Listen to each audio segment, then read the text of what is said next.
परमेश्वर अपने मानव जाति के प्रबंधन और उद्धार की इस घटना को किसी भी अन्य चीज से ज्यादा महत्वपूर्ण समझता है। वह इन चीजों को केवल अपने मस्तिष्क से नहीं करता, केवल अपने वचनों से नहीं करता और निश्चित रूप से अनौपचारिक तरीके के साथ नहीं करता। वह इन चीजों को अपने इरादों से करता है और साथ ही उसके पास एक योजना होती है, एक लक्ष्य होता है और मानक होते हैं। यह देखा जा सकता है कि मानव जाति को बचाने के परमेश्वर के कार्य की यह घटना परमेश्वर और मनुष्य दोनों के लिए बड़ा महत्व रखती है। चाहे काम कितना भी कठिन हो, चाहे उसमें कितनी भी बड़ी अड़चने हो, मनुष्य चाहे कितने भी दुर्बल हो या मानव जाति की विद्रोहशीलता चाहे कितनी भी गहन हो, इनमें से कुछ भी परमेश्वर के लिए कठिन नहीं है।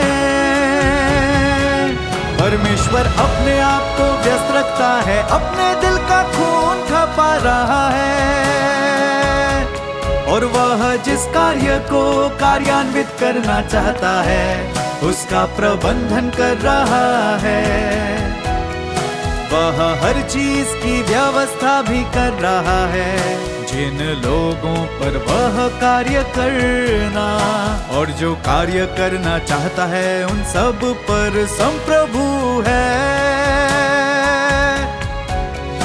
यह सब कुछ अभूतपूर्व है। यह पहली बार है जब परमेश्वर ने मानव जाति का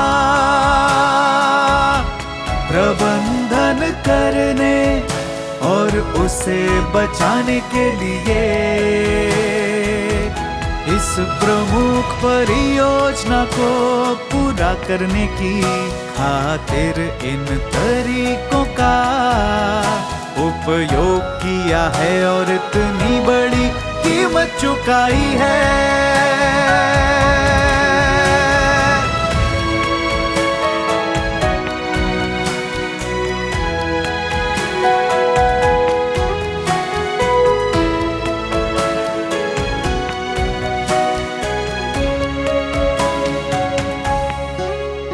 यह सारा कार्य करते समय परमेश्वर थोड़ा थोड़ा करके बिना किसी लाग लपेट के मानव जाति के लिए अपने दिल के खून को जो उसके पास है और जो वह स्वयं है, अपनी बुद्धि और सर्वशक्तिमत्ता को और अपने स्वभाव के हर पहलू को व्यक्त और जारी कर रहा है।